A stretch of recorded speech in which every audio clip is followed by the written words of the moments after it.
Iniziamo subito con chiamare sul palco da Bonorva l'associazione polifonica logudorese diretta da Antonio Manca. Eccoli qua, guadagnano l'ingresso, facciamo loro un bel applauso. Voltiamo idealmente pagina per aprire un altro inserto di questa giornata.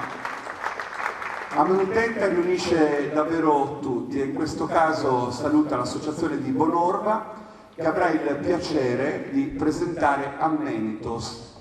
Il testo, così come la musica, vive della composizione del maestro Antonio Manca, che avrà appunto il piacere di dirigere la corale polifonica logudorese.